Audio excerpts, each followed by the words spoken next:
인간의 본질, 본성을 잃어가는 시대 속에 우리는 나 자신이 어디로부터 왔으며 어디로 가는지에 대한 분명한 길을 알게 되어진다면 우리는 사람으로서 마땅한 삶을 살아가게 될 것이고, 그 마땅한 삶이 많은 것을 치유하고 회복하는 능력이 되어질 것입니다.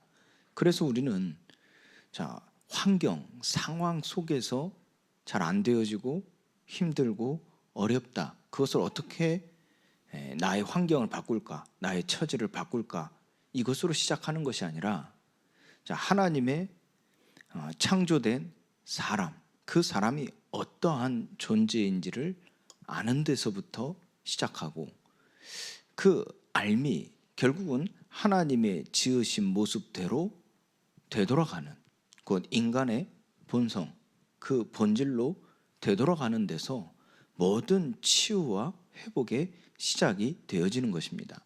그래서 우리 모든 성도님들은 하나님의 말씀을 통해서 내가 누구인지, 하나님이 나를 어떤 목적대로 지으셨는지, 이것을 먼저 알 때 모든 치유와 모든 회복의 시작이 되어질 것입니다. 하나님께서 사람을 어떻게 지으셨습니까? 이것이 오늘 10번째 질문입니다. 하나님께서는 사람을 남자와 여자로 지으시되 자기의 형상대로 지식과 의와 거룩함이 있게 하시고 모든 피조물을 다스리게 하셨습니다. 이것이 웨스트민스터 소요리 문답의 답으로서, 10번째 질문에 대한 답으로서 오늘 우리에게 가르치고 있습니다. 우리는 하나님의 창조의 그 모습이죠. 남자와 여자를 지으시되 자기의 형상으로 지으셨다 하는 부분이고요. 또 하나는 하나님은 지식과 의와 거룩함이 있게 하셨다 함이고요. 세 번째는 하나님이 모든 피조물을 다스리게 하셨다는 이 사실입니다. 오늘 이 세 가지를 기억해야 되겠죠. 하나님께서 사람을 어떻게 지으셨습니까? 라는 질문을 통해서 우리는 이 세 가지로 정리하여 이 답을 결론으로 내리는 겁니다. 이것이 여러분들이 시작이 되면 돼요. 여러분들이 지금 처한 환경, 상황, 이것을 바꾸는데 시작하는 것이 아니라 여기에서 시작하는 거예요. 하나님의 지으신 모습이 이 세 가지. 그러면 먼저요, 하나님께서는 하나님의 형상대로 사람을 지으셨다 그랬죠. 여기서 우리는 내가 누구이며 하나님이 나를 지으실 때 무엇을 위해서 지으셨는가, 그 존재론적이며 목적론적인 시각으로 우리는 삶을 살아가야 됩니다. 이것이 우리가 삶을 살아가는 데 있어서 마땅한 삶을 살 수 있고, 그 마땅한 삶이 또 다른 사람을 치유하고 회복할 수 있는 능력이 됩니다. 그래서 우리는 항상 이 존재 그리고 목적에 대한 의식을 가지고 살아가야 돼요. 이걸 놓치니까 자꾸 이제 본능이다 생각해서 어떠한 내 생각, 내 마음에서 지금 당장 필요한 부분, 지금 당장 만족되어지는 부분에 매여서 살아가는 삶을 살 수밖에 없는 겁니다. 결국은 이제 시간의 노예가 되어지고, 돈의 노예가 되어지고, 사람의 노예가 되어지는 삶을 살 수밖에 없게 되는 거예요. 그래서 우리는 항상 이 존재와 목적에 대한 의식을 가지고 살아야 돼요. 그러면 오늘 하나님의 형상대로 지으셨다 하는 그 하나님의 말씀에서 이 존재와 목적을 찾아내는 겁니다. 하나님은 말씀으로 저와 여러분들을 지으셨다, 이렇게 말씀하고 있죠. 말씀으로 지으셨다. 이걸 여러분들이 기억하시고요. 또 그 말씀으로 지으신 존재를 하나님이 어떻게 하셨죠? 흙으로 빚으시고 형체를 만드셨다는 얘기입니다. 그리고 그 코에 생기를 불어넣으셨죠. 그랬더니 생영이 된지라 그랬어요. 하나님께서 이처럼 살아있는 영으로 사람을 지으실 때 생기를 그 하나님이 흙으로 지으신 형상에 집어넣으셨다 그랬어요. 불어넣으셨다 그랬어요. 자, 이것이 어떠한 의미를 가지고 있습니까? 자, 아까 말씀드린 두 번째요. 지식과 의와 거룩함이 있게 하셨다 그랬어요. 자, 이 부분을 여러분들이 기억하셔야 돼요. 지식과 의와 이 거룩함이 있게 하셨다는 거예요. 이걸 가지도록 하나님이 지으셨다는 거예요. 이걸 가지도록요. 자, 그걸 우리는 지금 이 골로새서 3장 10절 말씀이요. 그리고 에베소 4장 24절 말씀을 통해서 자, 이렇게 이해하는 겁니다. 자, 그게 바로 골로새 3장 10절 말씀부터 보면요. 새 사람을 입었으니 이는 자기를 창조하신 이의 형상을 따라 지식에까지 새롭게 하심을 입은 자니라 그래서 지식에까지 새롭게 하심. 에베소 4장 24절 말씀에는요. 하나님을 따라 의와 진리의 거룩함으로 지으심을 받은 새 사람을 입으라. 자, 이것이 창조의 모습을 잃어버린 인간이 예수 그리스도를 통하여 하나님을 만나고 죄사함을 입어 의롭다 함을 받은 자가 회복되어져야 될 것입니다. 그냥 단순히 개념적으로 곧 관념을 가지고 우리가 신앙생활을 하는 게 아니에요. 예수님을 통해서 하나님을 만났다, 하나님의 자녀가 됐다 하는 것은 관념으로 끝나는 것이 아니라 실제 나의 삶 속에 있어서 실제가 되어지는 거예요. 존재하는 게 있다는 거예요. 그게 바로 하나님의 지식, 그리고 의, 그리고 거룩함이라는 거예요. 이것이 우리가 살아가는 하나님의 자녀로 살아가는 삶에 있어서 실제 존재함이라는 거예요. 이게 없으면 우리는 동물과 다를 바가 없어요. 영적인 존재로서 곧 하나님의 형상대로 지음받은 존재인데 이 세 가지가 없다면 동물과 다를 바가 없다니까요. 저 식물과 다를 바가 없다니까요.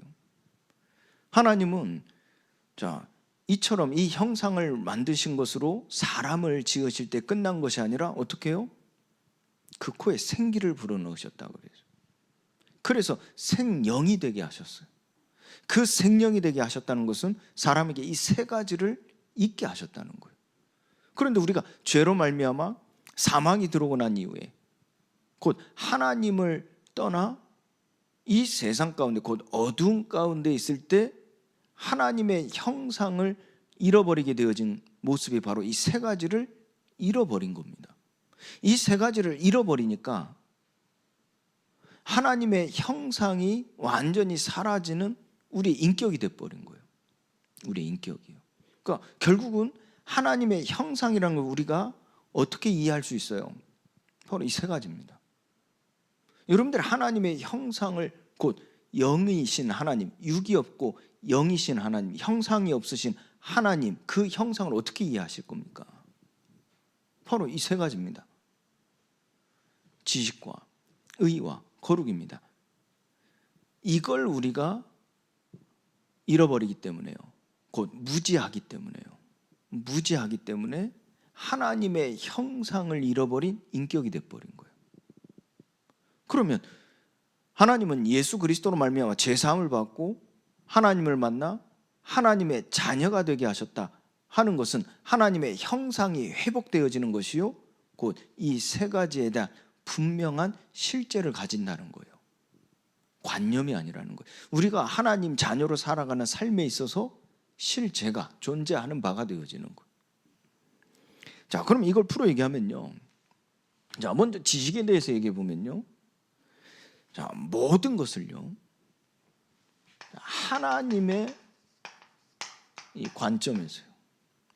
자, 우리가 살아가는 모든 삶에 있어서의 모든 사건, 문제, 일, 모든 것을요. 하나님의 관점으로 바라보고 해석하는, 해석하는 지식을 말하는 거예요.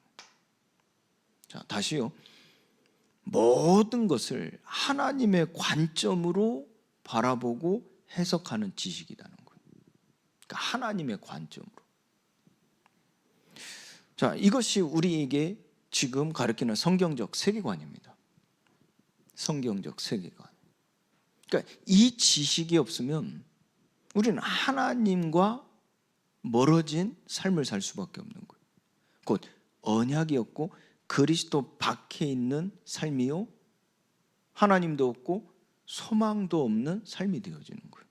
이것이 하나님과 원수되어진 삶이요, 중간에 막힌 담으로써 하나님의 뜻과 하나님의 목적, 이 목적과 동떨어진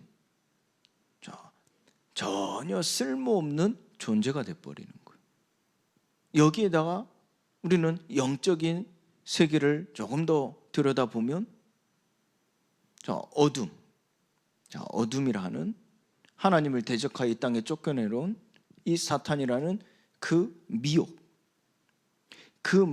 속에 완전히 사로잡힌 삶, 생각과 마음, 모든 시선이요, 그 미혹 속에 완전히 마치 술 취한 것처럼, 마치 약에 취한 것처럼. 그러니까 그 취하면 어떻게 됩니까? 자기의 의지, 지금 무엇을 보고 판단하고 그것을 분별하는 능력이 아예 없어져 버리죠.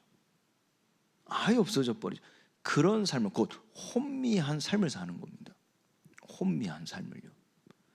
자, 그런데 우리에게 하나님께서는 그리스도로 말미암아 죄 사함을 얻고 하나님을 만나 하나님 안에 사는 존재, 하나님의 자녀로, 곧 하나님의 형상을 회복한 자로서 이 세상 속에 살아가는 그 삶에 있어서 지식을 갖게 하신 것이 바로 모든 것을 하나님의 관점에서 바라보고 해석하는 지식을 갖게 하신 거예요.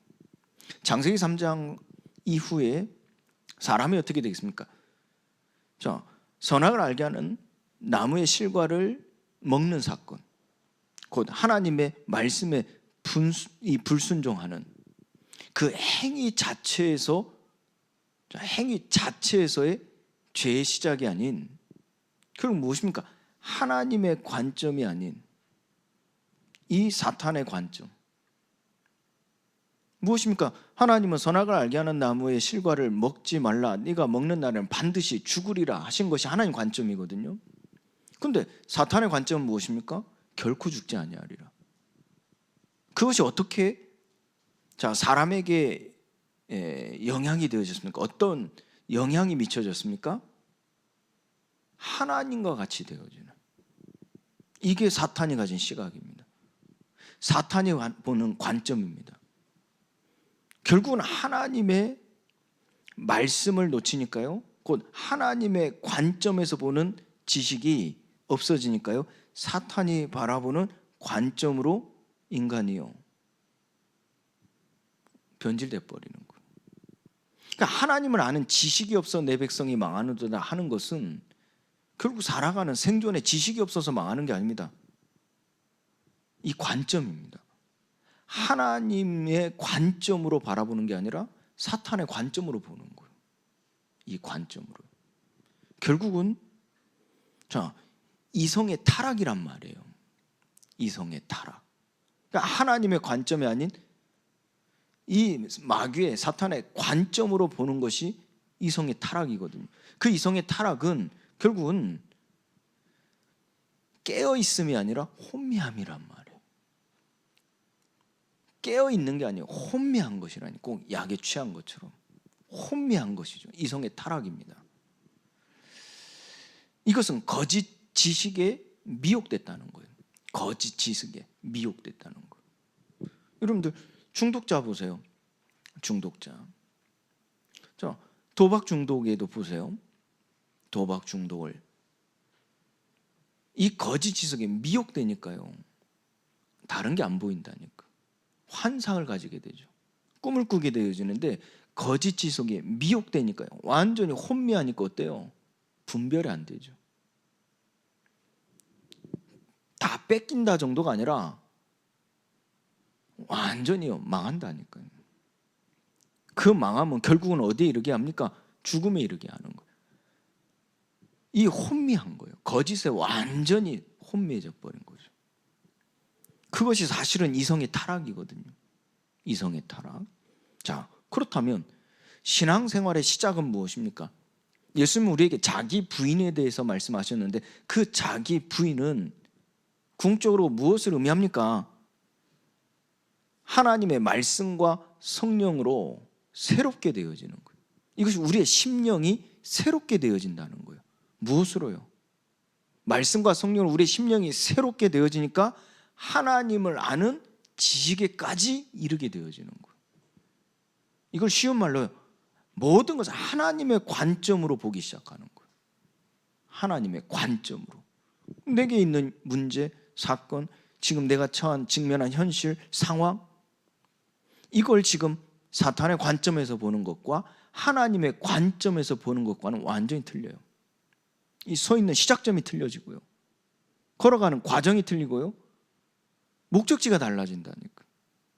그러니까 하나님을 아는 지식에까지 이른다는 것은 자, 우리의 관이 바뀌어지는 거예요. 그러니까 예수님께서는 제자들과 공생의 3년 동안 함께 하시면서 무엇을 회복하셨냐면 바로 이 지식입니다. 그러니까 이걸 회복시키신 거예요. 처음에 베드로를 비롯한 제자들이요 하나님의 관점에서 십자가 사건을 보지 않았어요. 그들은 사탄의 관점에서 십자가 사건을 보는 겁니다. 그때 베드로가 어떻게 했어요? 그리 마옵소서. 그때 예수님이 하신 말씀입니다. 사탄아 내 뒤로 물러가라. 이 사탄의 존재를 꺾으신 게 아니에요. 여러분들 사탄은 존재, 실제 영이기 때문에요 우리가 이해하는 존재로서 역사하는 게 아닙니다.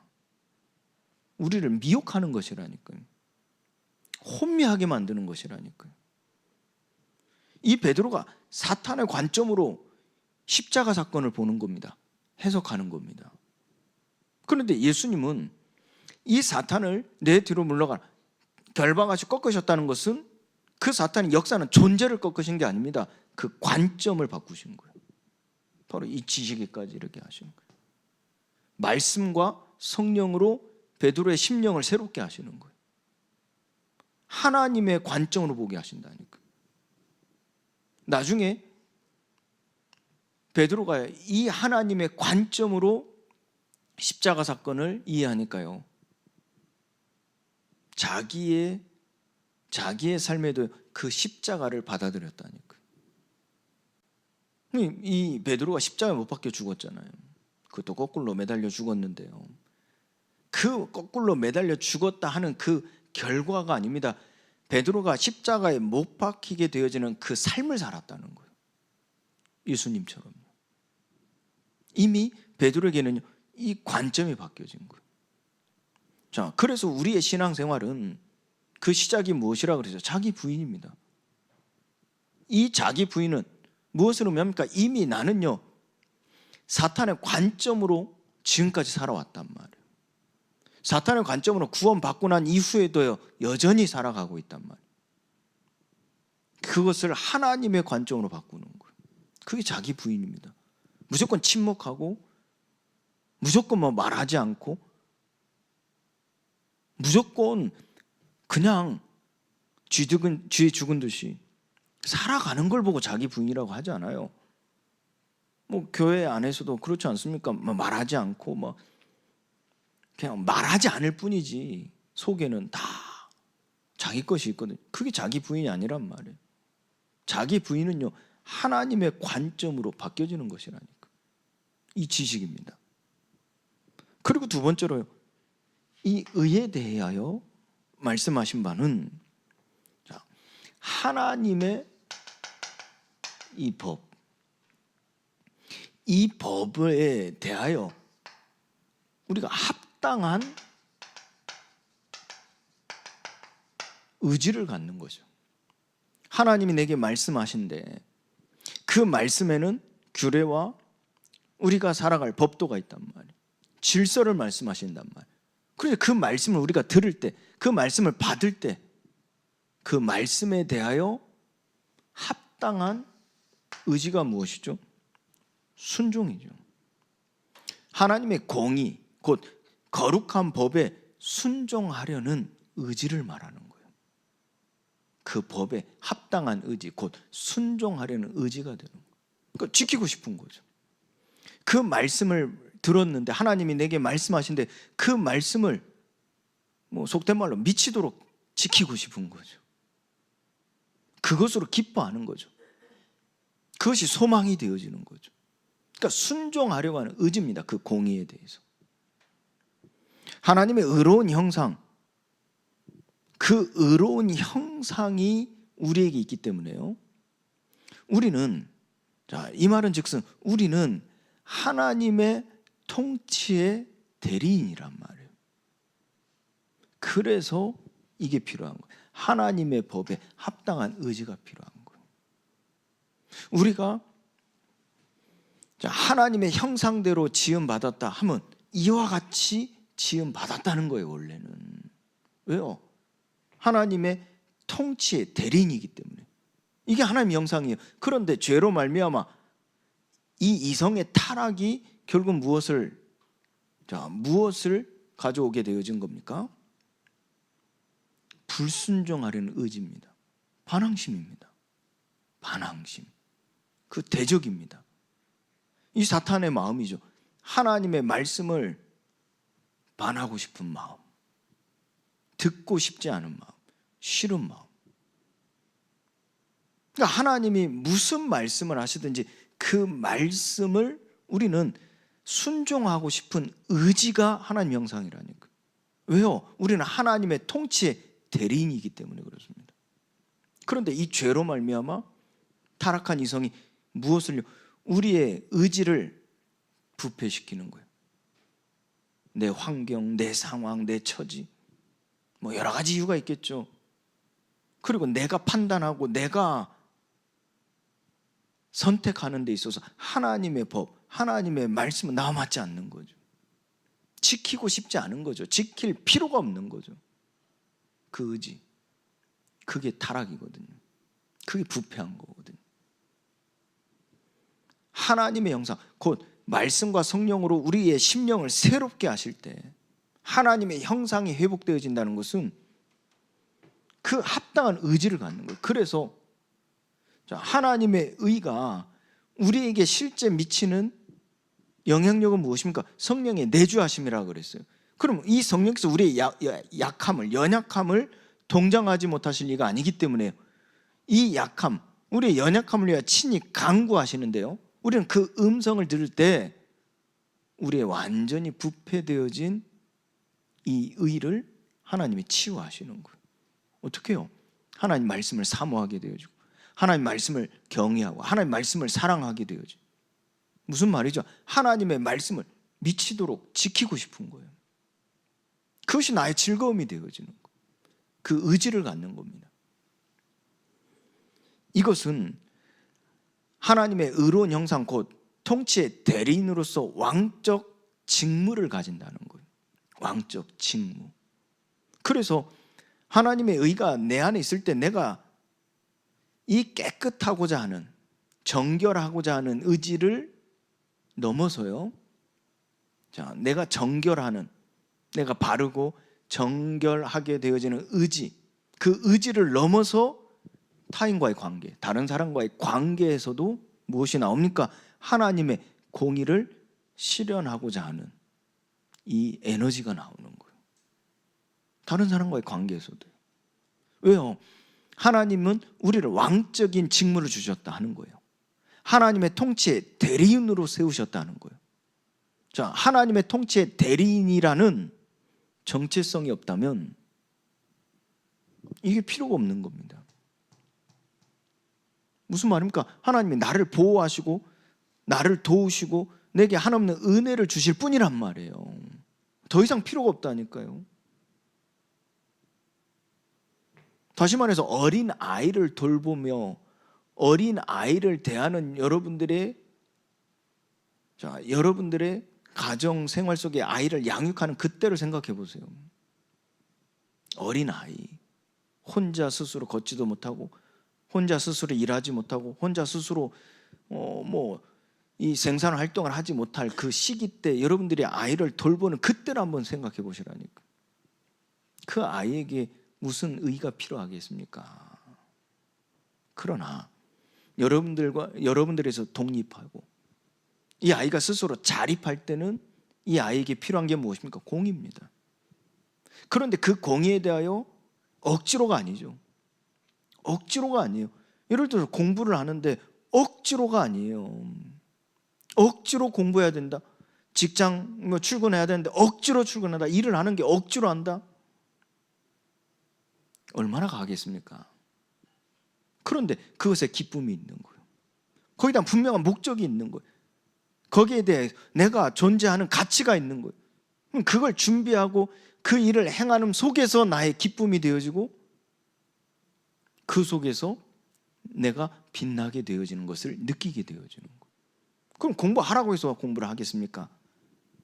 그 공부하는 게요, 내게요 기쁨이 되어지는 거예요. 그게 자립되고 독립되어진 거죠. 마찬가지입니다.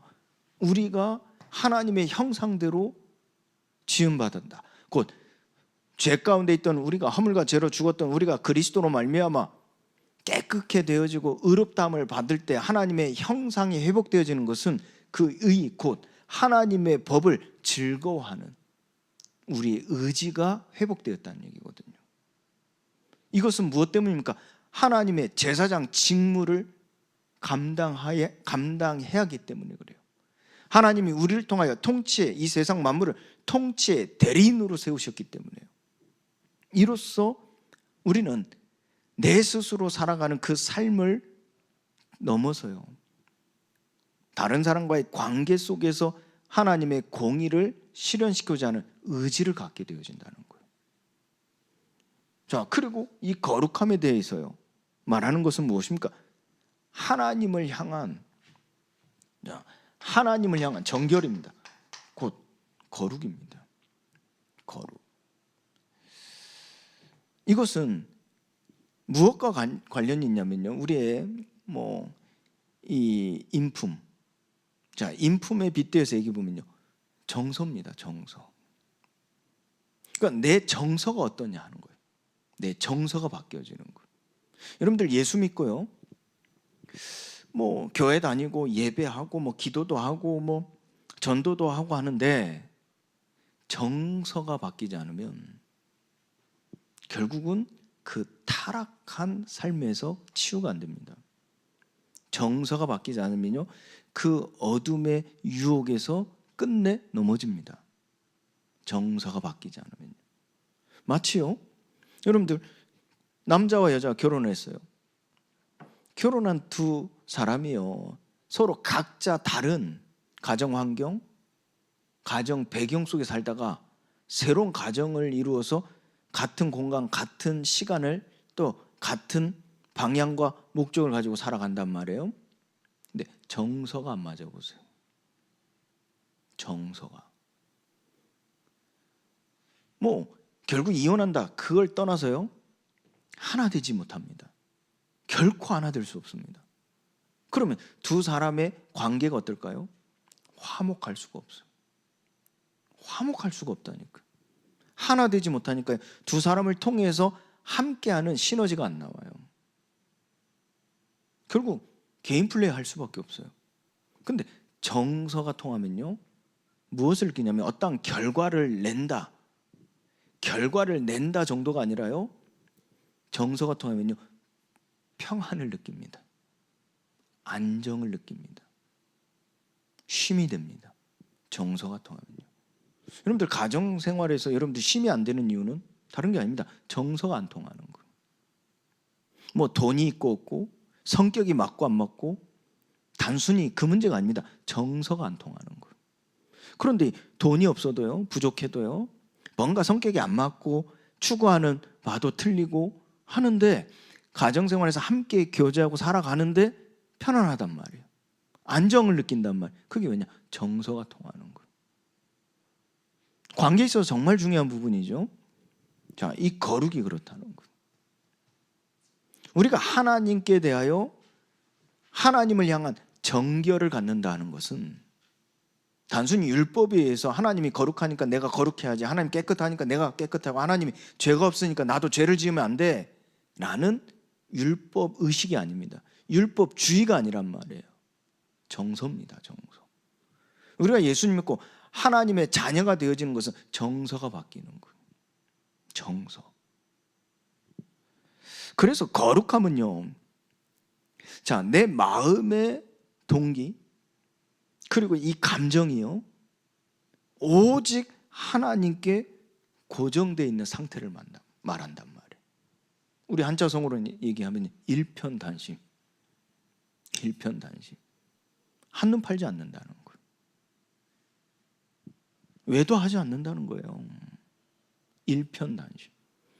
무엇입니까? 내 마음의 동기부터 시작해서 이 감정이 오직 하나님만을 바라는 상태를 말한다니까. 고정되어 있는 상태. 자, 그래서 우리가 구별된 성물이라는 거예요. 우리 몸이 구별된 성물이라니까. 구별된 성물. 그걸 무엇을 의미합니까? 내가 육신적으로 어떠한 도덕적으로 죄가 없다, 거짓이 없다, 이 정도 수준이 아니라요, 내 마음의 동기, 내 마음의 감정이 하나님께 고정되어 있는 상태 속에서 무엇이 만들어집니까? 이 정결함이 만들어진다니까. 이 정결함이요. 여러분들, 부부 관계도 다시 설명드리면요, 내 시선, 내 마음의 동기, 내 마음의 감정이요, 그 한 사람에게 고정되어져 있는 상태가 될 때 정서가 통합니다. 고정되지 않고 또 다른 사람, 요한복음 4장의 사마리아 여자처럼요, 이게 안 통해서 또 남자를 바꾸고 또 남자를 바꾸고 하는, 그게 왜 그럽니까? 오롯이 한 사람에게 고정되어 있는 상태가 안 되었다는 얘기거든요. 다시 말해, 이 사람과 결혼하면서 또 다른 사람을 보고 있다는 얘기, 또 다른 남자를 본다는 얘기, 여지를 둔다는 거예요. 그리고 내 마음속에 내가 편하고 나에게 맞고 하는 부분이 이 사람에게 찾지 못할 때 결국 어떻게 합니까? 내가 딴 데를 보고 있으면 그 마음이 오롯이 맞춰지지가 않아요. 내가 딴 데 보고 있으면 여기서 찾지요. 그러면 불만족이 쌓입니다. 그런데 소위 말해서 무인도에 갇혀서 여자가 이제 한 사람밖에 없어요. 남자가 한 사람밖에 없어요. 이가 나하고 안 맞아. 뭐가 틀려. 추구하는 바도 틀리고, 방식도 틀리고, 생각하는 과정도 틀려요. 이 사람은 정말 외형적인, 나는 너무나 내향적이에요. 내가 일편단심이면요, 맞춥니다. 조화를 만들어냅니다. 그런데 일편단심이 아니라 또 다른 사람의 여지를 두면요, 맞춰가지를 않습니다. 그 속에 들어가지를 않습니다. 조화를 이루지 못합니다. 불만족이 쌓일 뿐입니다. 우리가 하나님의 거룩함 속에서 우리의 형상에서의, 우리의 성품에서의 모습이 나타나는 것이 기준이 아니라요, 내 마음의 이 동기, 내 마음의 이 감정이요, 오직 하나님께만 고정되어 있는 상태를 말합니다. 그 상태 속에서 하나님께서는 우리에게 제사장적 직무를 주실 때 우리는 그 하나님으로 말미암아 즐거워함을 느낄 수 있는 거예요. 여러분들이 하나님으로 말미암아 즐거워함을 느낄 수 있어야 돼요. 그 예전에 우리 이 메시지 받았죠. 오직 그리스도가 내게요 충분한 거예요. 그리스도가 내게 완전한 거예요. 그리스도가 내게 모든 것이 되는 거예요. 그 메시지를 여러분들 받지 않았습니까? 그 메시지가 바로 이 내용입니다. 하나님으로 즐거워하는 거예요. 내가 어떤 형편에 있든지 하나님으로 즐거워하는 거예요. 내가 어떤 상황에 있든지 그분을 사랑하며 경외하는 이 정서적인 애착이 있는 거예요. 어린아이 때 그 애착 물건이 있지 않습니까? 어린 아이 때. 여러분들 성인이 되어서도요, 애착하는 물건이 있어요. 이게 무엇입니까? 정서적으로 평안함을 느끼거든요. 정서적인 안식을 느끼거든요. 그러면 밖에 비바람이 몰아치고 강풍이 몰아치고 막 창수가 나는 그런 상황이도요, 그 애착 있는 그 물건과 내가 함께 그걸 끼고 있으면요, 안심할 수 있다니까요. 안심. 그게 무엇입니까? 정서적 교류거든요. 우리가 하나님과의 이 정서적 교류가 일어날 때요, 우리는 평안하고 우리는 안식할 수 있어요. 그것이 어디에서 옵니까? 거룩에서 온다니까. 그 거룩.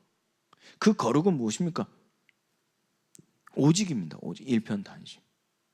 그래서 하나님은 우리에게 끊임없이 또 가장 중요하게 말씀하신 바가 무엇입니까? 그 첫 계명이라 하는 바가, 하나님 질투하시는 하나님이라 하시면서 나 외에 내게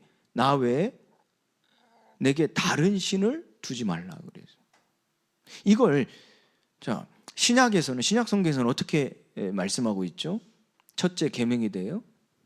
이거 마음과 뜻과 힘을 다하여 내 하나님 여호와를 사랑하라 그래서. 같은 맥락입니다. 같은. 그게 우리가 무엇으로 이해하면 됩니까? 이 정서적인 교류라니까. 이 정서적인 애착이 있어야 돼요.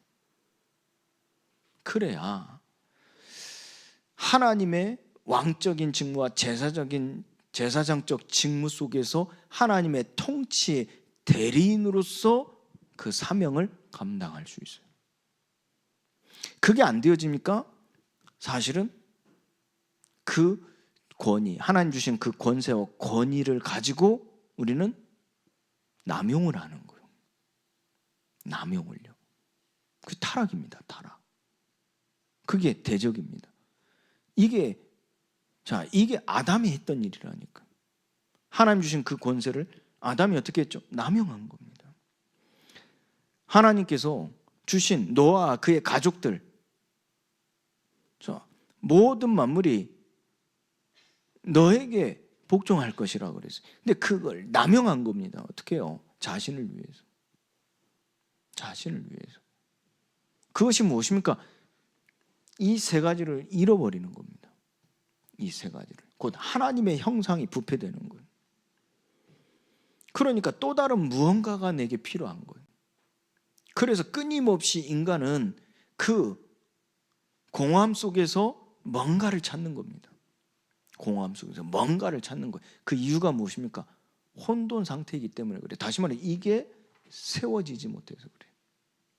이게 내게 똑바로 바르게 세워져야 돼. 견고하게 세워져야 되거든요. 혼돈이 아니죠. 질서죠. 질서. 근데 이게 세워지지 않고 무너져 버리니까요, 공허가 오는 거예요. 그 공허 속에서 다른 것에 대한 애착이 생기는 거예요. 다른 것으로 애착이 생기는 거예요. 그걸 빗대어 얘기하면요, 모래 위에 집을 짓는 것과 같은 거란 말이에요. 모래 위에 집을 짓는 거. 그 아무리 멋지게 집을 지어놔도 바람이 불고 창수가 나면 어떡합니까? 다 쓸려가는 거예요. 그러나 반석에 내 교회를 세우리니, 그 반석에 집을 세웠다. 어떠한 강풍과 창수가 나도 무너지지 않는 것은 그 중심에, 주추에, 그 주추가 무엇으로 세워졌다는 얘기입니까? 여러분, 이걸로 세워졌다는 얘기예요. 이게 여러분들 인생입니다. 이게 저와 여러분들 인생이라니까. 우리의 인생의 주추가 여기에 세워져야 돼요. 이게 있게 하셨다니까. 이걸 원래 하나님이 있게 이게 하나님의 형상이라는 거예요. 이게요. 좀 풀어 얘기하면 하나님의 관점. 모든 걸 우리는 해석하는 거예요. 이게 우리가 가질 세계관입니다. 하나님의 법을 우리는 순종하고자 하는 의지를 갖는 거예요. 의지. 그리고 하나님의 거룩에 우리는 즐거워함이라고 그래서. 우리의 마음의 동기입니다. 우리의 마음의 감정입니다. 즐거워하는 거예요. 이 정서적 애착이죠. 이것이 우리에게 있는 거예요. 이게 하나님과의 관계 속에서 나오는 누림입니다. 이게 실제 기도의 내용이기도 하고, 기도 제목이 중요한 게 아니에요. 우리가 하나님과 대화할 수 있는 대화거리일 뿐이지요. 대화의 주제일 뿐입니다. 실컷 하나님과요 수다 떨고, 하나님과 수다 떨고, 다 이제 하나님 이제 나 할 일 하러 갈게요. 인사하고 돌아서면요 피곤하고 지쳐버리면 그게 무슨 소용이 있겠습니까? 무엇을 놓쳤다는 얘기죠? 이걸 놓치는 거예요. 우리는 이것을 즐거워할 때요, 1시간, 2시간 하나님과 실컷 떠드는데요, 돌아서면요 평안하고 힘이 나고요, 소망이 생기고요, 무언가를 할 수 있는 능력이 생기고, 어떠한 일도 감당할 수 있는 용기가 세워지고요, 또 그것을 능히 할 수 있는 발판이 세워지는 거예요. 이게 누려지는 거예요. 하나님을 즐거워하는 거예요. 누려지는, 이게 기도의 누림입니다. 기도의 비밀이고요. 기도 제목은 하나님과 교제할 수 있는 통로일 뿐입니다. 대화거리예요. 저와 여러분들 육신적으로도 인격적 교제하려면 뭔가가 있어야 될 거 아닙니까? 대화할 거리가 있어야 될 거 아닙니까? 교제할 거리가 있어야 되지 않겠습니까? 그러나 그 교제할 거리, 대화할 거리, 그게 본질이 아니잖아요. 그 속에서 우리는 하나님의 말씀을 가지고 서로 교제하고 떡을 떼며 오로지 기도에 힘쓰는 것이지요. 그 본질이 있지 않습니까? 그래서 만나고 나면 막 힘이 나는 거예요. 막 소망이 생기는 거예요. 만나고 나면 무슨 말인지 기억이 안 나도 괜찮습니다. 만나고 나면요 내가 힘이 나는 거예요. 평안해지는 거예요. 그리고 소망이 생기는 거예요. 만나고 왔는데 살아나는 거죠. 어떤 만나면 중요한 얘기도 하고요, 필요한 얘기 하는데 만나고 나면요 힘 빠져요. 오히려 용기가 안 생겨요. 오히려 피곤해진다니까. 자, 이 하나님의 형상대로. 자, 이 속에서 하나님은 남자와 여자를 지으시되 그랬죠. 남자와 여자를 지으시되, 이게 무슨 말입니까? 하나님은 사람을요 관계적 존재로 지으셨다는 말이에요. 관계적 존재로요. 자, 이것은 삼위일체 하나님. 자, 삼위일체 하나님의 사회적 형상이다 말하는 겁니다. 그러니까 하나님의 형상대로 하나님은 남자와 여자를 창조하셨다는 것은 삼위일체의 하나님으로, 하나님이 사회적 형상화됐다는 얘기. 그리고 그 시작이 가정이었죠. 남자와 여자 한 몸입니다. 한 몸. 일체라는 얘기. 이게 지금 오늘날 교회로서 공동체입니다. 이 공동체 일체란 말이에요. 공동체 일체 한 몸이라는 얘기. 그래서 하나님께서는 그 사회적 형상, 그 하나 되면은 어떤 원리가 있습니까? 어떤 원리? 서로 사랑하고 섬김이란 말이에요. 이 원리가 있는 거예요. 사랑하고 섬기는 원리. 결국 하나 되죠. 연결되고 결합된다는 얘기. 자, 그러면서 이 삼위일체 하나님이면서 우리 배웠죠. 서로 다른 위격을 가지고 계신다. 서로 다른 인격을 가지고 계신다. 그래서 새 인격이라고 그래서. 저와 여러분들이 일체 한 몸이지만 하나이지만 서로 다른 인격체들이죠. 인격체들. 그걸 무엇을 의미합니까? 다양성 속에서의 통일성입니다. 그 의미를 우리가 해석해 보면 우리를 존재하는 것, 하나 된 한 몸으로서의 존재하게 하시면서 목적이 있다는 거예요. 하나님의 목적. 그래서 하나님께서는 서로 다른 이 서로의 이 역할, 그 역할을 가지면서 특성 있게, 그 특성 있게 하나님은 모든 사람들을 또 만물들을 다스리게 하시는 거예요. 그래서 이 서로의 역할과 특성 속에서 이 질서가 있을 때 안전한 거예요. 깨지지 않는 거예요.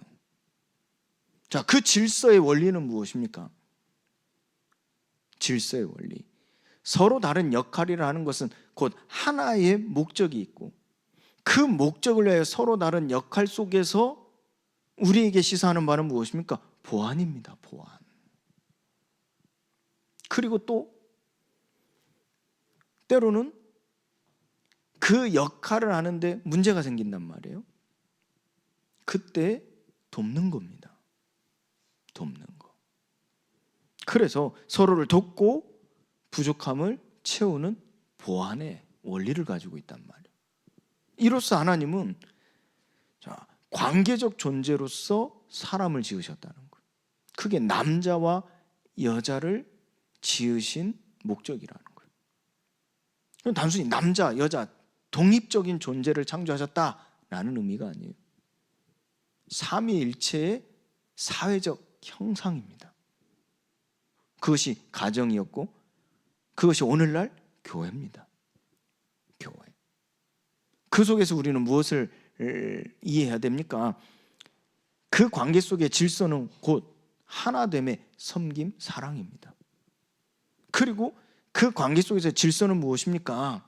서로 다른 역할 속에서 통일되게, 그리스도 안에서 통일되게 하시는 것은 서로를 돌보고 부족함을 채워주는 보안입니다. 그리고 세 번째로요, 모든 피조물을 다스리게 하셨다 그랬죠. 바로 사람을 하나님께서는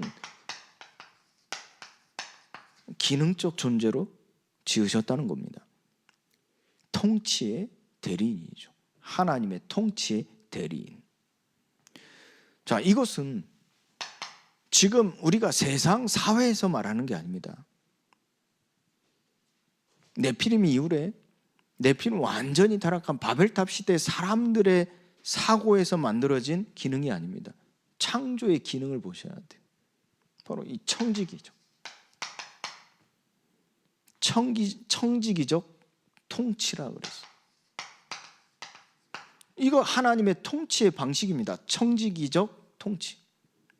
무엇을 말합니까? 하나님이 형상대로 남자 여자를 창조하시고 그들을 하나님은 에덴 동산에 두시고 그 에덴 동산에서 무엇을 하게 하셨어요? 경작하게 하시고 지키게 하셨다는 거예요.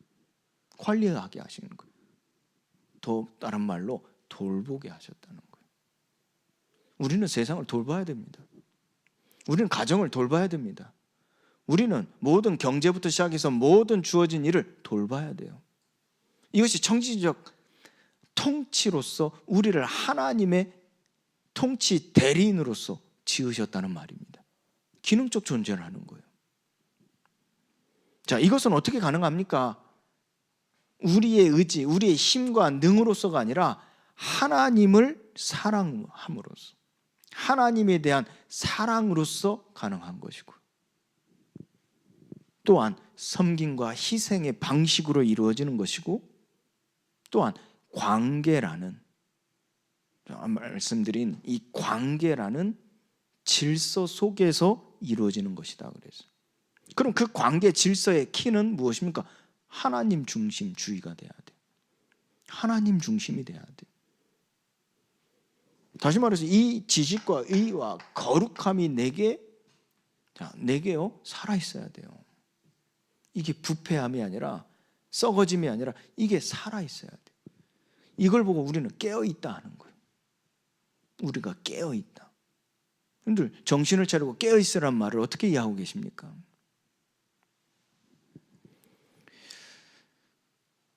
그리고 이것이 변한 모습이 무엇입니까? 결국 사람에게 창세기 3장 이후에 이 사망이 들어왔잖아요. 죄로 말미암아. 자, 그것은 이 인간의 타락으로 말미암아 자, 모든 사람이 이 죄 아래에 있게 되어졌음을 말합니다. 그것은 무엇을 의미합니까? 죄 아래에 있는 비참한 상태라는 거예요. 죄 아래에 있는 비참한 상태. 하나님께서는 우리가 오늘도 말씀하셨죠. 수치가 드러나는 것을 통해서 우리에게 무엇을 느끼게 하신다고요? 수치가 드러남을 통해서 우리에게 무엇을 느끼게 하시는 거예요? 하나님 계획이 무엇이라고 그랬어요? 그럼 우리가 수치를 보고 막 동네방네 떠들고 다녀야 되겠습니까? 또 내가 수치를 보고 내 자신에게 수치가 들면 뭐 숨어야 되겠습니까? 막 감추려고 막 애써야 되겠습니까? 하나님 이 수치를 통해서 하나님의 계획이 무엇이라고 그랬어요? 우리가 죄 아래 있는 비참한 상태이구나를 느끼라 그랬어요. 이것이 타락의 결과입니다. 이것이 무엇을 의미합니까? 하나님의 형상을 상실한 것이죠. 그리고 그 상실한 하나님의 형상을 상실한 사람이 그 형상을 어떻게 이해하고 가지고 살아갑니까? 왜곡시켰죠. 그래서 뭐 소위 쉽게 얘기하면 돈 많은 게 사람이 잘 사는 거다, 성공하는 거다, 높은 자리에 좋은 대학 좋은 직장 원하는 것을 하고 내 뜻한 바를 이뤄가는 삶이 사람다운 삶이다, 성공한 삶이다, 잘 사는 것이다 라는 그 사람의 형상을 왜곡시켜 버리는 거죠. 결국 그 목적을 위해서 하나님을 영화롭게 하는 그 목적을 넘어서 자신을 위한 그 목적을 위해서는 수단과 방법을 가리지 않는 거예요. 무엇을 의미하죠? 자기 속에는 옳은 대로 행함, 곧 무질서입니다. 관계, 단절, 그리고 무질서입니다. 그게 어떻게 나타났습니까? 창세기 6장의 네피림으로 폭력과 파괴로 나타난 거예요. 그런데 이 죄 아래에 있는 비참함을 느끼고 비참함을 본 자들이 마땅히 할 바가 무엇입니까? 그 죄 아래에 있음, 그 비참함을 느낀 사람이 마땅히 할 바가 무엇이에요?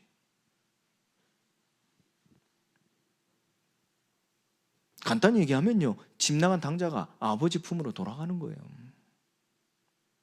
은혜의 보좌 앞에 담대히 나아가는 거예요. 결국 아버지를 의지하고 아버지께 나아가는 것이라니까. 이를 통해서 하나님은 그리스도 예수를 통해서 길을 만드시고 그 진리를 세우신 바가 무엇입니까?